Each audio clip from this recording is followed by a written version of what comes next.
We are not mediocre. We are talented, capable, and more than ready to lead. But sometimes it feels like no matter how hard we work, we're walking a tightrope. Too assertive, you're labeled aggressive.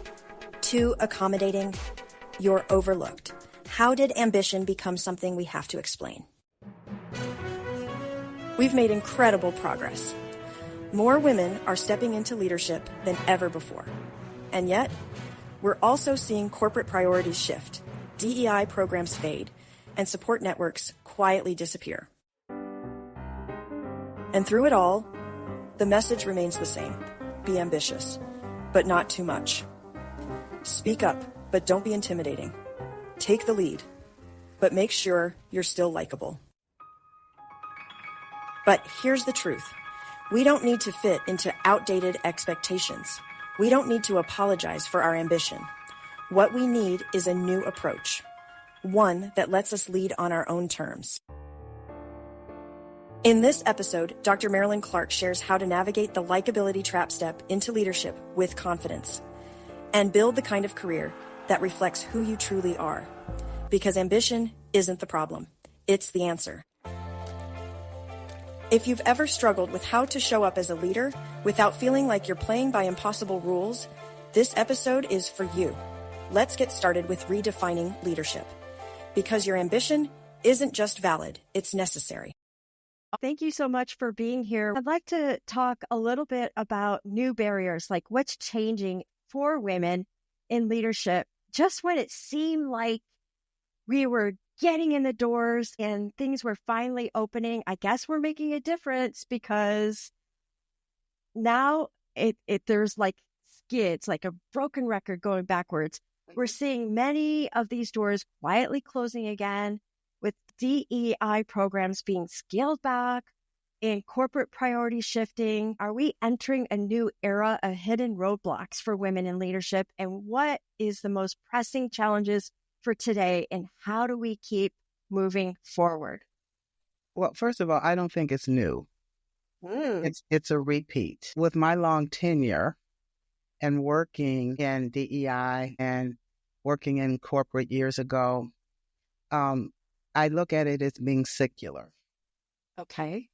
And so from my own experience and knowing it was secular, in my corporate career there, DEI had not progressed as far as to where we are today, because back in those days we had, diversity committees, and we would do things like ethnic days for ethnic foods, or, things like that.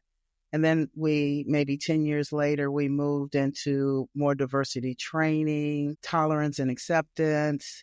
Then you started to see more supplier diversity programs for vendors, and a little maybe more programs for what we called high potentials. But still, again, high potentials, I think, was not subjective. So it's secular, and so it will come back around again.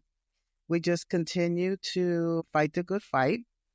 The barriers that I see with things that are shifting now in organizations is we may be losing some of the formal DEI programs. They're going to kind of push back on those. We may get reduced support networks like the affinity programs, the mentorship programs that advocate for women. Some of those we may see going away. Accountability when it comes to gender equality. So we just have to keep an eye on it. And as we go through and try and keep in these barriers that may be emerging, I don't think they're going to be long-standing. It's just a matter of we're in another cycle. Okay. Well, in some ways, that is a relief. I'm sorry? It's a relief that we're in a cycle, that we've been here before, and that there's that we just keep going. Yeah, we keep going. We keep going. So how do you as an individual take radical responsibility as we keep going? What are some things that you see successful women doing? And can you maybe give a story?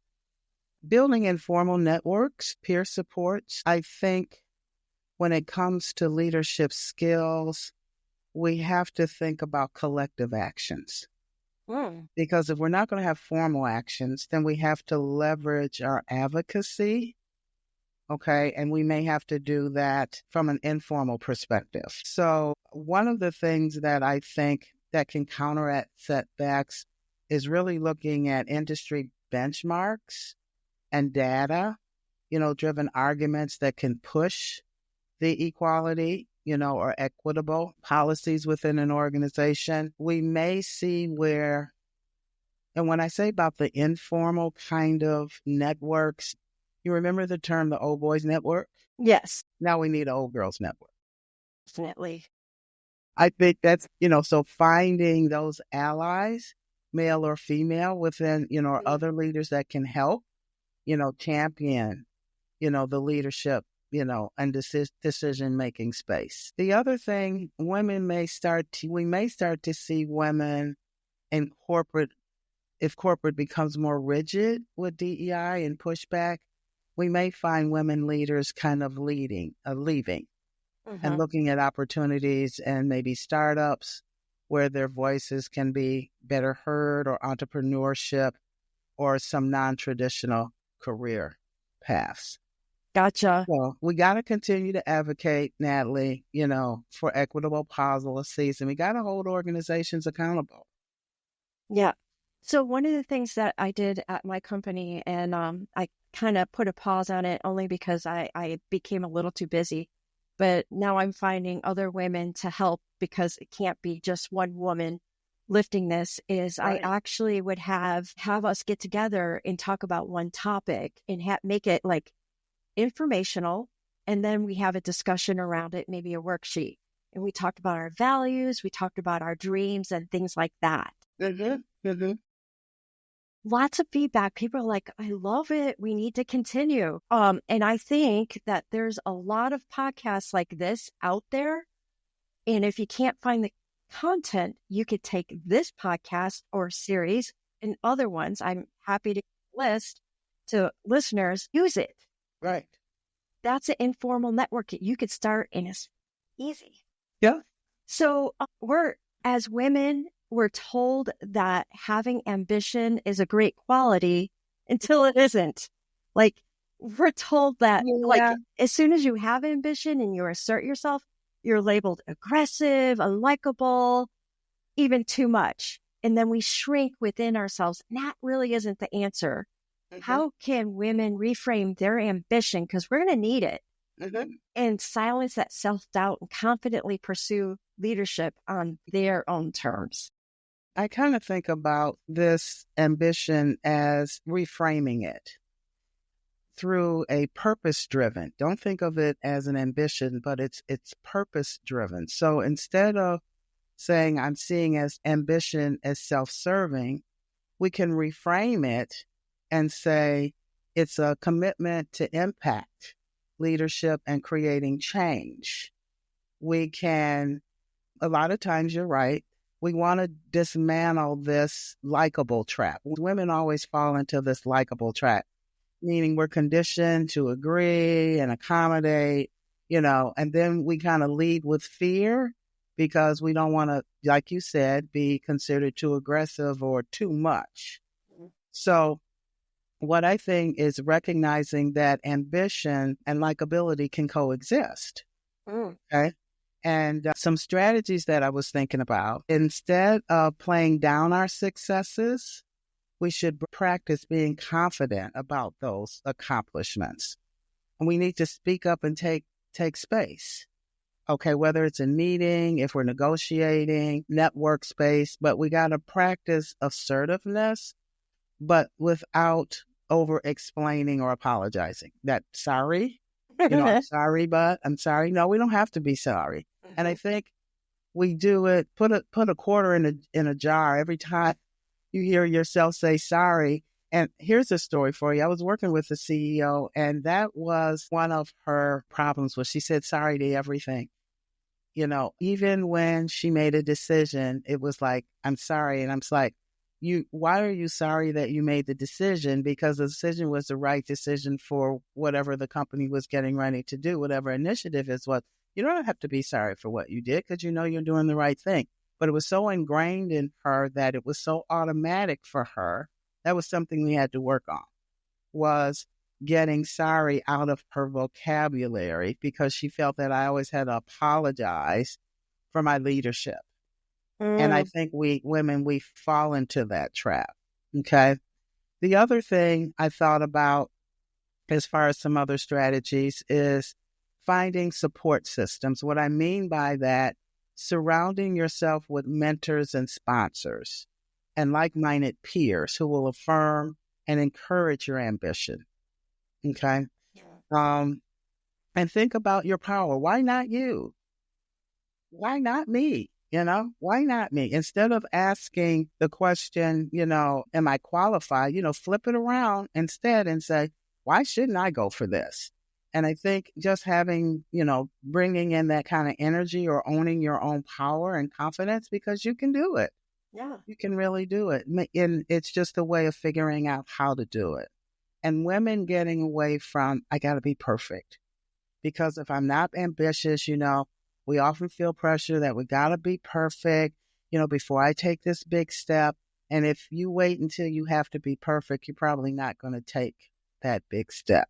Mm-hmm. So leaving, a way that I don't have to be 100% perfect, because I'm a person that feels we never fail. We just learn. Yes. Okay. So if you take that big step and it doesn't work out, that's fine. What did you learn from that? What can I take with me from that can take me to where I do want to go? Maybe I have to, take another curveball, but still don't wait for perfect, because if you wait for perfect, you may never get there. Yeah. I was going to say, I was at a conference, and there was a gentleman that was there, and this gentleman was talking about how he wanted to sell his company. And so he put his organization out there on the market and started, and he found out that there were business owners, other bigger companies that were more than willing to purchase his company. And he went through all the evaluations, sat down with all these people, and then they would say, we really want to buy your company. We would buy it for this much. But and in his mind, it was a little bit lower than he wanted. And so he was like, well, I really think it's worth this much. And their response is, no, not until you have this and this and this and this. Mm-hmm. And as a response, he ended up not selling his company, but going back and saying, okay, if I want to sell my company for more, then I need to incorporate this and this and this. So as a woman, we could take lessons from that, because put your name in the hat before you're ready. Interview for that position. Number one, you learn more about what is needed to get there if you don't get the job. Second, you might get the job and be surprised that you had it all along. But the other thing is that they learn about you and what your ambitions are and purpose for the organization. So I just wanted to add that in as you were going through your list. Yeah, right. And I want the takeaway here, I think, Natalie, is, reclaiming ambition really starts with recognizing that it's not a flaw. It's a strength. Okay. And you have to shift the mindset. You have to challenge the social, I would say, expectations, embrace being bold, and you can step into leadership with confidence and inspire others to do the same. Because just like you said, the example that you gave, it's not just about you, it's also about inspiring others to say, I can do this. If that person did it, I can do it too. Right. Yeah. Yeah, I love that. Yeah. So as we think bigger and we think about taking those bold actions, when it comes to growth, women often are encouraged to play it safe, to focus on the small incremental steps. Mm-hmm. And some of this you've already touched on, rather than taking imaginative leaps. What if the key to leadership is thinking beyond what's expected? How can imagination become a strategic tool for breaking through that corporate ceiling? I think you're right. Imagination and strategic risk-taking are crucial to career growth. And you have to think of positioning yourself in strategic ways and what I call your self-awareness GPS as far as which way do you want to go. So one thing is think about creating or leading cross-departmental initiatives is one way. Positioning yourself as a thought leader, because we all have something to say. And it doesn't, it could be something as easy as putting something out on LinkedIn. That can be part of your brand. Or you could start with an internal newsletter. A blog can be 2 paragraphs, but it's your thoughts and your knowledge getting out there in the world and people knowing who you are and what experience that you have had. Big picture thinking, okay? If you're in an organization, you want to think about pitching things that would be new, what I call revenue generating ideas, or maybe there's a new market segment. And I have a little story I'd like to tell you about someone that negotiated a role that didn't exist. I worked with a woman and she was really on the fast track, as an executive for some years and had made it to senior vice president. But it got to a point in her career where it was like, what do I want to do now? So what she did was she was very versed in this industry, had held a number of positions in a number of different companies in the same industry, but she found a niche and she wrote her own job description and she pitched it to a company because she found a niche in the industry that most companies did not have this type of revenue generating idea. And she got a job doing this job description niche that she wrote. It was a new initiative. It was something new for the company, but she's doing very well. So a lot of times it's, negotiating a role that doesn't exist, finding that niche that you see, and then being able to pitch that idea to get a position, a leadership position around that niche. I'm so proud of her for doing that. That is I just amazing. really am. But Yeah. that's one of the examples that I can share with you, one of the stories I can share with you when it comes to career growth. Because she used her imagination. She found this niche in the industry that most companies didn't have this resource, and it's taken off, and she's doing very well where she is now. Yeah, that's great. And the power of imagination and vision. Right. And I think another thing, instead of always thinking about vertical promotions, sometimes you can pivot to other, what I call high growth business units. Maybe if your company is global and international assignments, where you can expand your influence and your skill set, because that also is going to help your career growth as well. So looking for those opportunities, we always look at, I want to go up, but sometimes, going horizontal can also build you more of a breadth of knowledge base, build your skills that way. So looking for sometimes pivoting and say, well, instead of going up, I think I'll go sideways because I know this is going to help build my skill set. It's going to give me more exposure, right? And I'm going to be, more marketable, put it to you that way. And of course, it's about relationships. But when I say relationships, I want women to understand that we want to, I would say, strategically create or cultivate executive sponsors, not just mentors, but sponsors or advocates for us. And these advocates we want them, how do I say this? We want them to advocate for us in critical leadership discussions. So I don't have anything against mentors, but I also feel inside it's very important in your career growth to have advocates and sponsorship. I definitely hear you on that. There was a time when I was going for a promotion in my organization. Actually, there were 2 positions open, so I went for both of them. I didn't get either one of those positions. My actual mentor told me that by going for these and not getting them, I was making a fool of myself. Yeah. You're kidding. No. Oh my goodness. I was like, what kind of mentor are you? But at the same time, I had been working on getting those sponsors because I knew that there were discussions that were happening in a room that I wasn't in. Mm-hmm. And so I had worked with these sponsors and they knew my skill set. Mm-hmm. Ends up that one of the people that got one of the positions I didn't get quit within 6 weeks. Mm-hmm. And so there was a discussion in the room. And what my sponsor, who I had developed, said, hey, you guys remember Natalie's out there. Mm-hmm. Right. And then the next day I was called saying, hey, are you still interested? Look at that. I got the role. I got it.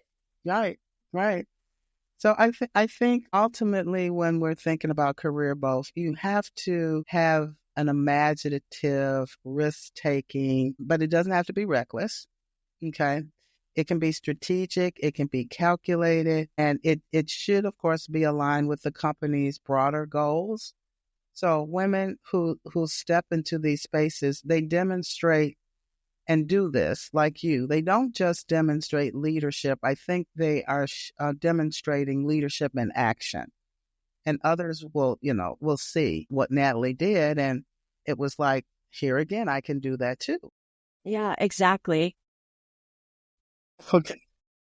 So there was, for me, some people might be wondering, how do you actually have those conversations? Can you give any advice on that one? Big conversations with sponsors. Mm-hmm. How do you develop that? Well, when I'm thinking about a sponsor, like I said, it's going to be strategic and calculated.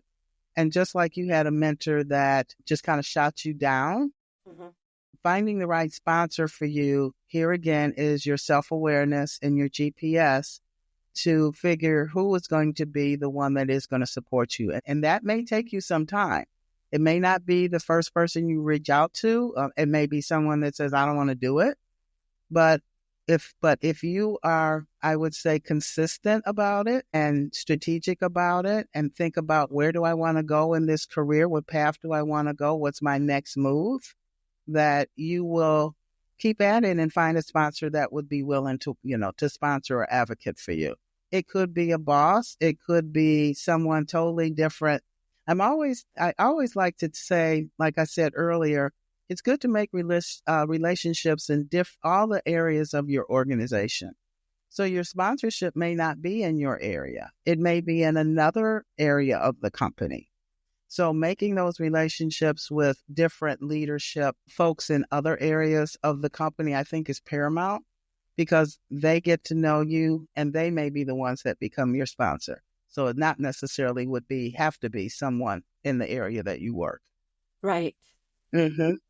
We're going to be taking the first bold step towards leadership, with this conversation.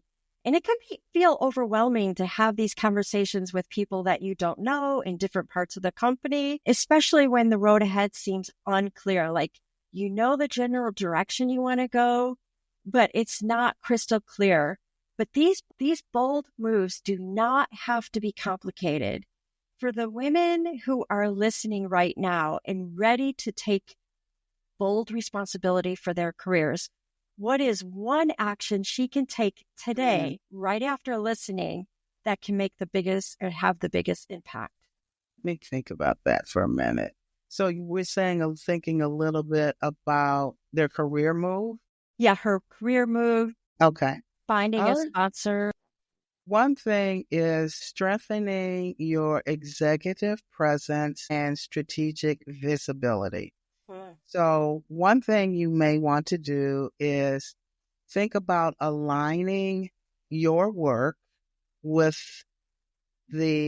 what I call high impact business goals. Okay. So what you want to do is you want to focus on the revenue generating, cost savings, or innovative driven initiatives. So you got to do a little research here. Okay. And understand why this works, because in uncertain times, companies will prioritize results. So if you can find that revenue generating, cost saving, whatever it may be, that can position yourself to be indispensable by trying with your business acumen and also your contributions that's going to give to the business success. Speaking out, finding your voice in meetings. Sometimes we shy away. We feel that if I work hard, I'll get the promotion. It takes more than that. Take on visibility and build relationship with senior leaders. Okay, I'm not going to say all of them will, but why this works is because decision leaders need to see you as a leader before you can get the title. Yes. Okay. So visibility ensures that I can be considered because you may say something in a meeting that can be profound that no one else ever thought about. Mm-hmm. And that's going to get you noticed. Stay ahead of trends. Okay.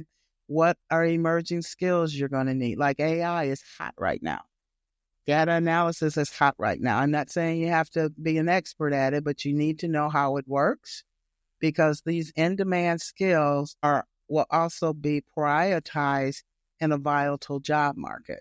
So stay ahead of the industry trends and cultivate a strong personal brand. LinkedIn's an easy place to start. It doesn't, if you like to writing articles, getting published, but LinkedIn, like I said, that's our professional network. And I think starting there is really a good place if you're not quite sure or not, you're not a writer. You do have an opinion. You do have a thought. And sharing those on LinkedIn, I think, is an easy way to get that going. And then, of course, you want to advocate. And I want to make the distinction between finding a sponsor to advocate for your career and a mentor, because there's a difference. And I think you gave us an example of that. Mm-hmm. Because a mentor can only tell you about their experience in a certain area, but a sponsor is the one that can recommend you for the promotions and creatively create opportunities for you as well. Mentors give advice, but sponsors are the one that take action on your behalf. And leverage, this is the other thing. Leverage, I think, build and leverage women networks for power and influence. So that's one of the main things. I can't say enough about network. It's forming and strengthening these women leadership groups, industry alliances, and private peer circles, and knowledge sharing, and having this strategic support. I have a very wide network, and I did a workshop last summer, and it was around, it was called Rituals of Restoration, support systems that women can build and how we build support systems over our lifetime. Even as little girls playing outside in the neighborhoods, we had our girlfriends. They were our support system. In high school, we had support systems, women's support system. In college, we have them. So you continue that on in your adult life and in your professional life. And so what I'm saying is the one thing is in coming to that and strengthening those type of support systems. What was I going to say? It was something, Natalie. I'm sorry. I kind of when I went down the road, I wanted to say about this network. I know what it was. At the end of the workshop, one of the ladies, because it was a women's workshop, one of the ladies asked me this same question about how do you do that? How do you know who should be the ones that will help support you? Yeah. And I told her, I said, you know what? I know a lot of people, but I have few friends. So when I think about my friends and my truth tellers, those are my networks. Mm-hmm. Okay, so I know a lot of people, but I don't have a lot of friends. So that's how you can strategically decide who you want to be, who you feel will be your sponsor, and who's going to support you. Right. That's profound. Now, can you tell us a little bit about if someone wants to work with you, like who those folks are and how do they get a hold of you? Well, my company, we have 3 lines of business. We do what I call corporate education. So we'll work with organizations when they have maybe enterprise training rollouts. We also do leadership consulting, and I do professional speaking and executive coaching. So I have 2 websites. The company website is www.ccg-solutions.com. And on that website, because I wrote it down just to make sure. There's a link for Let's Talk, and you can fill out a contact. Then my other website, my coaching, what I call my coaching and speaking website, is IamMarilynClark.com. And at the top there is a contact page. And if you fill that out, it will come directly to me, and then I will definitely reach out to you and have a conversation. I'm a coach of service, and so I like to have conversations and see how I can help people. Excellent. So, and yeah. I'll have those in the show notes. Okay. For folks. Okay. Thank you so much for being on here. There's a lot to unpack. I recommend that listeners download this because you're going to come back and hear something different every time. Thank you so much for having me, Natalie. Thank you. That was powerful. Dr. Marilyn A. Clark just gave us the blueprint for breaking barriers and making ourselves indispensable. Here are the most important steps from Dr. Clark's blueprint first. Generate ideas that deliver revenue, drive innovation, and cut costs. Generating ideas that work will make you indispensable. Second, don't be afraid to fail. Rejection isn't the end. It's the beginning of your growth. Learn, refine, and try again. Third, expand your network. Step beyond your department. Have real conversations. Opportunities are waiting for you where you least expect them. Take the lead. Fourth, don't wait to be chosen. Choose yourself. After hearing this episode, I have to ask, what's one step you can take today to position yourself as a leader? Comment below or share your thoughts with me on LinkedIn.